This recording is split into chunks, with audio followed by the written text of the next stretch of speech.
So I've been asked to speak about the notion that we live in a world that is increasingly difficult to understand and in which it's complicated to live in peace.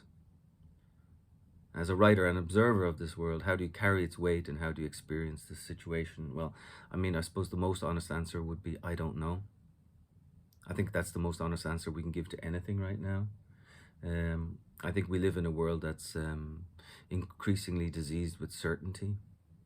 Everyone, and mea culpa, seems so certain of what it is that they think and know that you only come into the room if you look like me, or you only come into the room if you sound like me, or you only come into the room if you're going to listen to what I say. And we're not embracing nuance. And well, as I say, we're increasingly diseased by certainty. So to answer I don't know to this question might be the most honest answer of all. But then again, it's also the job of the artist to provoke, to throw people off balance, and to ask the difficult questions. It's been happening for centuries, and I hope it will continue to happen for centuries. Is peace available? Yes, peace is available. Just over my shoulder here, I have the Good Friday Agreement, a copy of the Good Friday Agreement, where in Northern Ireland we are coming up now on 25 years of peace. It's rocky, it's shaky, but it's there. And it's there because women and men decided that it was time. It was time to talk, it was time to share, it was time to understand, and it was time to forge forward with a peace. And and so it is possible. In fact, in many ways, peace is inevitable. It's its shape and how it comes about. And the question for me comes from the Mu'allaqat, which is the Arabic poems, the pre-Islamic 6th century poems that were hung in marketplaces around the Middle East. And one of the lines that comes from the Mu'allaqat was, is there any hope that this desolation can bring us solace? It's a really profound question. Is there any solace to be found from this desolation? And, the immediate answer seems to be no. How can you find solace from what's going on around us? But then the deeper answer is that, how do we achieve it and where do we go? Because, like Gramsci, I would like to think that I'm a pessimist of reality and an optimist of the will. That the world is dark and tangled and almost impossible. But so what? That's no great revelation. The great revelation comes in confronting that and to become an optimist of the will.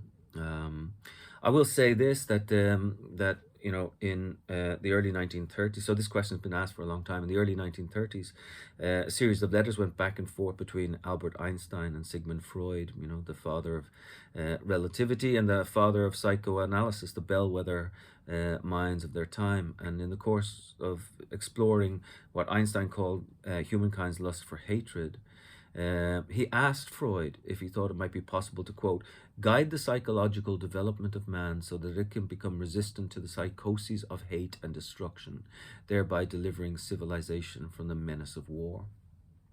Not your everyday Viennese cafe conversation.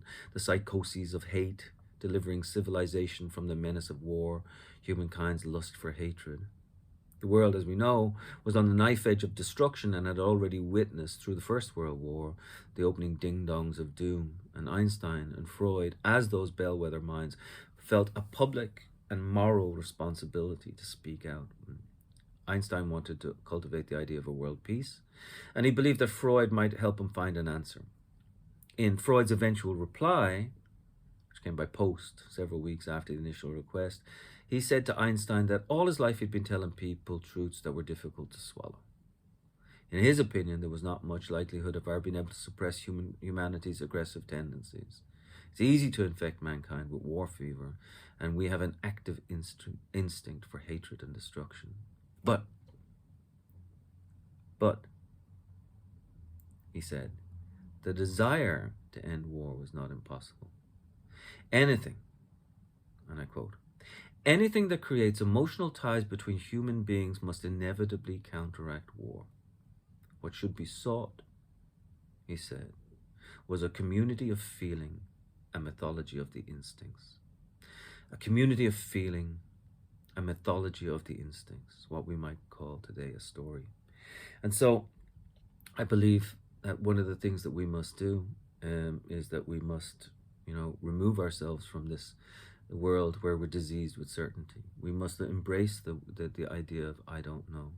We must look at the stories of others. We must explore the stories of others. We must make that wild sort of radical leap of empathy into the world of others. We must learn to listen. We must celebrate those who are on the front lines of peace. We must support them in every way that we can, financially, physically, morally. We must speak out. We cannot become silent. Tahir Dajout, the great Algerian writer, says, if you speak, you die. If you keep quiet, you die. So speak and die. We must, on this Europe Day and on all other days, speak out and continue to speak out as much as we possibly can. It's so important.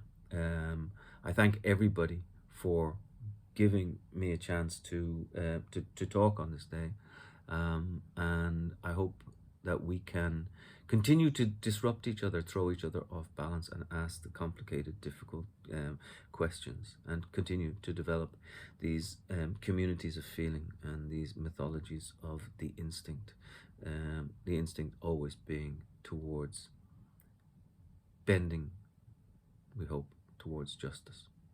Thank you. Gurav Mila Malgiv.